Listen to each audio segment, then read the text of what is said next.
Hello, Joe here from Infiniti of Tacoma. Today I'm going to tell you about this absolutely beautiful 2021 Tesla Model Y Performance, a vehicle that I am absolutely smitten with.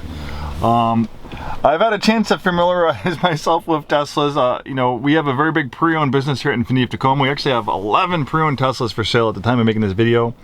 I think we've had about over 40 various different Teslas on our corporate account. So we're pretty familiar with the Tesla products. I love cars. I've been in the car business since I was 15. I'm 41 years old.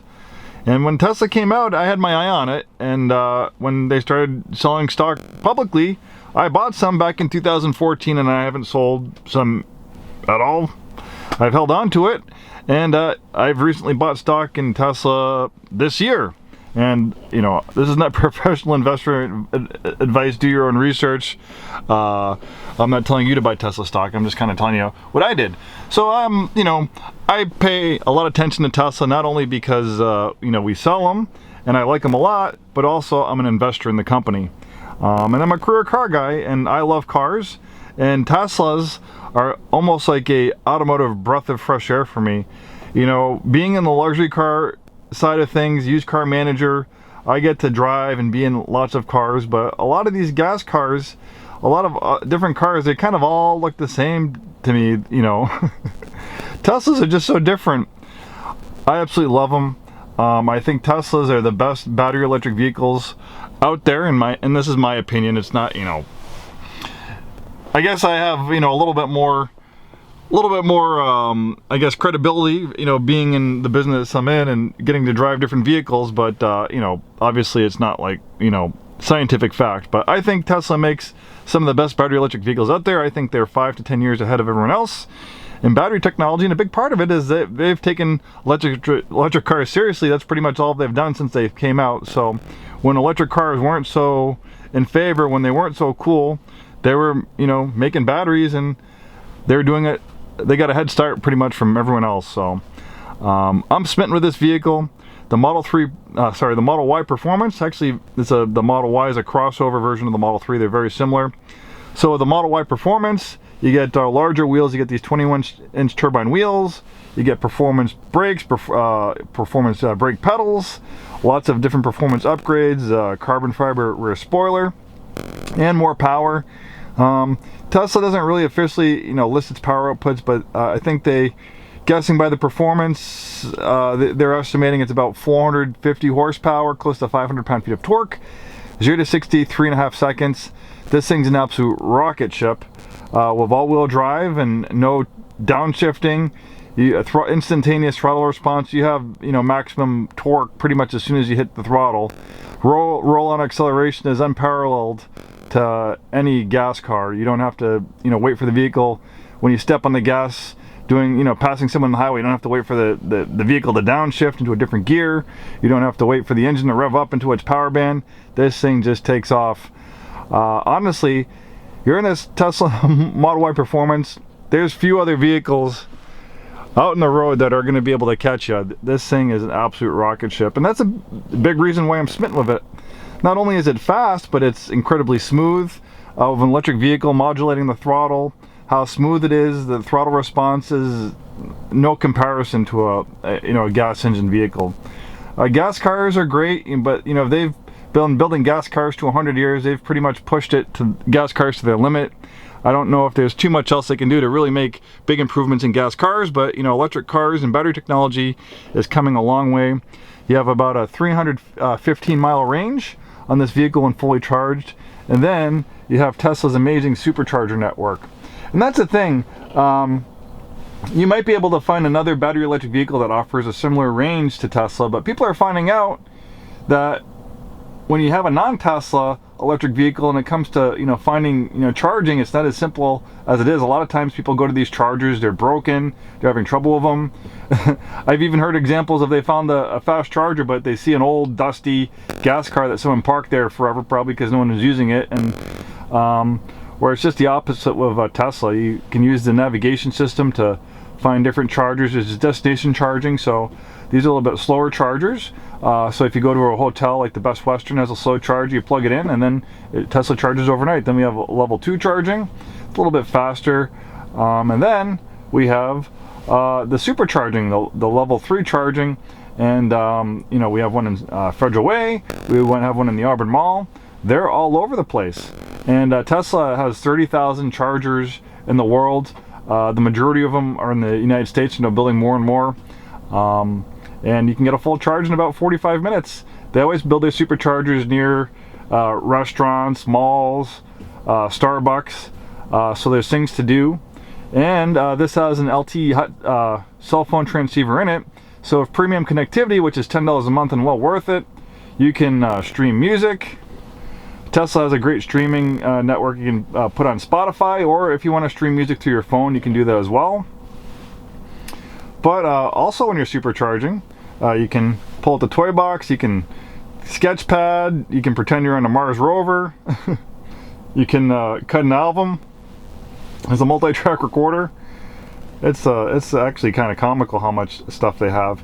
And a big part of this is they're doing the over-the-air updates. They constantly doing over-the-air updates. So Tesla is one of the few vehicles. Usually when you have a car and it gets older, it gets obsolete. In a lot of ways, it becomes worse. But Teslas, in a lot of ways, they improve as they get older. Maybe it might get more miles. Maybe it might get physically older. But a Tesla, you know, from compared to 2 years ago, it's gained a lot of features. You know, they make improvements to the Sentry mode. They add, you know, new features for the, you know, infotainment system, like dog mode, camp mode, the ability to pull up, you know, your cameras in your vehicle and view a live view of your vehicle, even though you're halfway around the world through, you know, through Sentry mode. And the way Tesla constructs their vehicles, they're able to, you know, test these features in their vehicles very cheaply. Using automated testing. So the way that they make improvements, they can do it a lot cheaper than a lot of other car manufacturers. A lot of car manufacturers, they might wait 2, 3, 4, 5 years before they offer new features in their vehicle when they redesign it, because the cost of change is expensive. Maybe another, you know, car manufacturer to offer, you know, Netflix and these features might cost $100 million for them to add to their vehicle. But with Tesla, since Tesla, one of their #1 goals is to make the cost of change as cheaply as possible, Tesla's able to constantly roll over-the-air updates, improve the vehicle, and 99% of the time when they do these over-the-air updates, they don't charge you extra for them. It's something that you get, you know, for free if you own the Tesla. Obviously, there are some things that you have to pay for on the vehicle, like, you know, the full self-driving software, which I'll talk about next. So this has a full self-driving computer. It's full self-driving capable. It does not have the full self-driving software. If you want that, it's either $200 a month or $10,000 lump sum.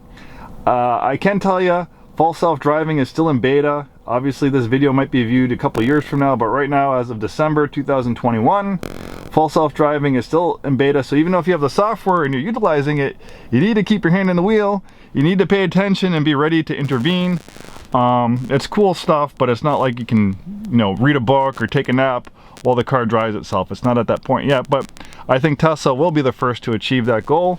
And then maybe it might be more worth the $10,000 or the $200 a month. But what you do get is you get Autopilot. And I think a lot of people that think they want FSD, I think they'd be more than happy to have Autopilot. Autopilot gives you auto steer. It gives you the adaptive cruise control, so this can follow the bends on the highway. Even on roads like this, just as long as they're not really sharp corners, it can follow bends on the road. Mind you, you need to be vigilant, you need to pay attention. It can move with the flow of traffic. So if you're in stop and go traffic on the highway, the Autopilot is a godsend. When I use it, I get really stressed out on the highway, but I can feel a whole level of stress just melt away. I'm in supervisor mode. So when I have the Autopilot on, the car is driving, you know, it's handling the braking acceleration with the flow of traffic. It's steering itself in the lane. I'm just sitting here paying attention in a supervisory mode, letting the car do its thing, just paying attention, ready to intervene in case something doesn't happen. Happens that I need to intervene for. And I can tell you, a lot of these people that are getting in trouble in accidents in these Teslas with Autopilot, they're not paying attention. They give you warnings when you utilize these things. Like for Autopilot, I won't read the whole thing, but I'll put it up on the pictures of the vehicle. You know, you have this whole thing to read, and I don't think people are following all those rules. Beautiful color combination, white on black. with the performance. You have these absolutely gorgeous, stunning Uberturbine wheels, larger brakes, super sticky tires, and this thing just takes off. Even when the roads are wet like this, it doesn't slow this vehicle down much. This thing absolutely flies. And another thing too is with all the batteries on the floor, no drive shafts, no transmissions. It's very flat, allowing for lots of interior space. I'm very comfortable in here. I love this big roof panel. Tesla actually has patented their own form of glass. They sandwich sound deadening material into their glass, so it is very quiet inside. So you can enjoy that amazing stereo system a little bit better. Look at all this storage. There's also camp mode too, so you can fold down the seats, camp in this thing. You got dog mode. Some people kind of love and hate the styling of Teslas. It's kind of minimalist, but I like the minimalist aspect of it. It's really kind of grown on me on the outside and the inside. People may ridicule the sparse interior, but I don't like all the chaos of buttons and cars looking like fighter jet cockpits. I like the simplicity of a nice clean compact, nice clean sheet design like they have in here. It's a nice place to spend your daily commute. And then without an engine in the front, you have more storage, also called a frunk. And it's not just a utility feature, it's also a safety feature, because normally cars have an engine right here. So you have to think about certain frontal collisions. The engine could get pushed inside the passenger compartment. That's something you're not going to have to worry about here. But also, you have a crumple zone that's 60% larger than a gas car, just because you have all this space here to absorb crash energy, making this actually one of the safest crossovers you can buy. If you look at the NHTSA crash ratings, I think it's 5 stars across the board for the Model Y. Rollover risk, this is one of the lowest rollover risks for a crossover SUV because of the weight of the batteries. Even if it does manage to flip over on this roof, the batteries are going to flip it right back on its wheels just because they're so heavy, kind of like a keel on a sailboat or one of those, you know, punching clown dolls. And Autopilot makes this vehicle very safe as well. I know there's a lot of information about Autopilot, you know, crashing into police cars, government's opening investigations. But if you do a simple Google search about how safe Autopilot is, you can see that it's improving in its safety every year. And right now, Autopilot, the statistics say that if you're using a Tesla with Autopilot on, they're averaging about 1 accident for every 4 million miles driven. And there's probably about 1 million Teslas on the road right now using Autopilot, so there's a lot of data out there. So you got a 315 mile range, amazing supercharger network. And then a lot of people like to ask, well, how long are the batteries going to last? When am I going to have to replace the batteries in this Tesla? You do have a pretty extensive warranty from Tesla on the battery and drive units, but Tesla, you know, with their battery technology, they make some of the best batteries out there.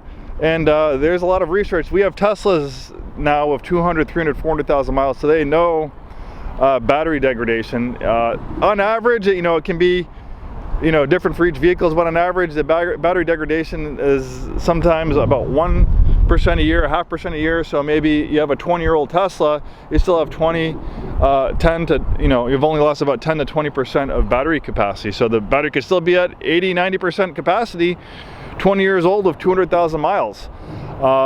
Tesla expects these batteries and drive units to last 500,000 miles, even 1 million miles. In fact, Tesla expects the batteries sometimes to outlast the vehicles. They plan on taking older batteries from, you know, Teslas that have been worn out and refurbishing them and putting them in their mega packs, their large energy storage, because the energy demands for mega packs aren't the same for vehicles. So, and a lot of people say, oh, you know, batteries create a lot of waste too. Well, that's true, but when you have so many batteries out, you can have a closed loop, and there's a lot of companies coming out that are recycling batteries. So it's a lot easier to mine, you know, cobalt and lithium out of old used batteries and, you know, mining it out of dirt. So you know, that's kind of like some bad information out there too.